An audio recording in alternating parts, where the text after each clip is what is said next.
No worries, I'm not switching to C# or something like that. I just had the chance to work with Godot in C# and I thought I'd share how it went and what I think of using C# as a GDScript alternative. So the initial setup is pretty easy. All you have to do is go to the Godot website, download the C# version of the binaries, start a new project, and when you create a new script, instead of selecting the default GDScript template, you choose the C# template, create a .cs file, and then you're pretty much good to go. You just need to click the build button and everything is going to work right away.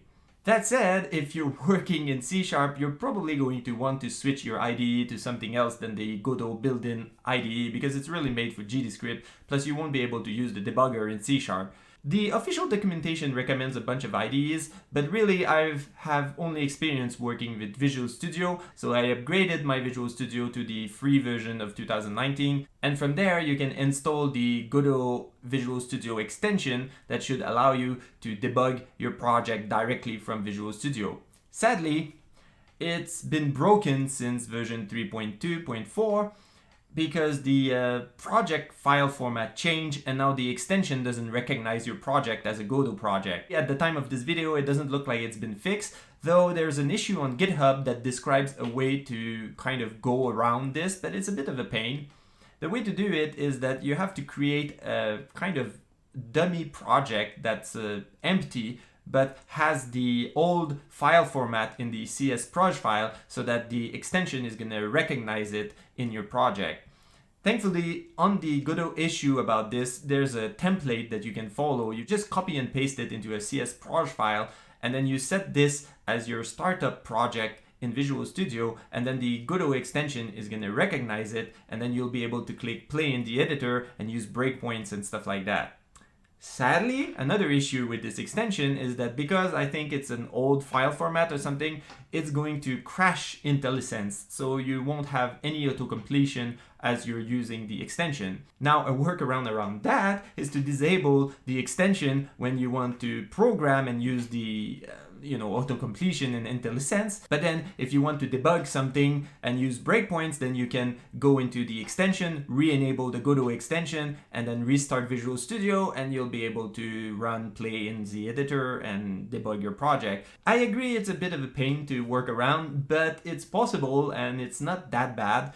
Plus, I'm sure it's going to be fixed in the next few versions, so it's nothing to be really worried about. Now, if you want to work a little bit more efficiently, there's a couple of settings you can do that will help your productivity. The first thing is you can go into your editor settings, and in the mono section you can choose an external editor to edit your C# file. This way, when you click on an error or when you click on the little icon in the scene tree for editing a script, it's going to open directly into Visual Studio. Another thing you'll probably want to do is that in C#, it's usually good practice to wrap everything inside namespaces, but the default template, of course, doesn't come with any namespace, and you'll probably want to create your own custom namespace for your project. And this is very easily done by just creating a new default template. And you can do this by going into your project root folder and creating a new folder called script templates. And inside of this, you can put a .gdignore file so that your project is not going to try to compile the templates. And then you can create a bunch of different templates following a certain format that you want with the namespace and everything pre-set up. And then when you create a new script, you can choose these templates from your list of template in the create script window.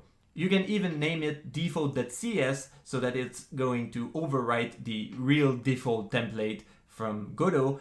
And if you want this template to be accessible from all your other projects, you can also do it in Windows by going to the app data folder /Godot/script templates, and then you can put templates there that will be available for all your projects. That's a really nice way to stay organized and to make sure that you don't forget to add your namespace into your classes and then end up with strange errors that you spend a long time trying to figure out what's wrong. Now, beside these major points of getting set up with Godot and C#, there's a few things that can be a little bit annoying. They're not deal breaker or anything, but it's good to be aware of them. First, when you connect a signal through the interface, usually in GDScript is going to add a stub of the method to call at the end of the file.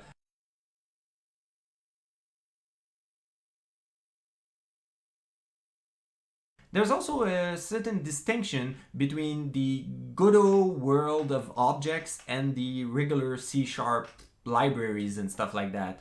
For example, if you're creating a new signal and passing it some variable, you have to be careful because these variables cannot be just any classes. It has to be something that inherits from Godot's architecture, basically from a root Godot object. If you don't have this and you try to pass a class or variable through a signal, then you're gonna get some weird unmarshallable error in Godot, and it's actually quite silent. It's not gonna crash your game or anything, but you're just gonna end up wondering why your event is not getting fired properly. The solution I found around that is to wrap my object inside a Godot instance or a Godot root object so that I always can marshal it and pass it through signals. Another thing in the Godot universe is that Godot has its own implementation of lists and arrays and dictionaries, and I never know if I should be using the Godot version or the system that generates the collection. So on one hand, it works well with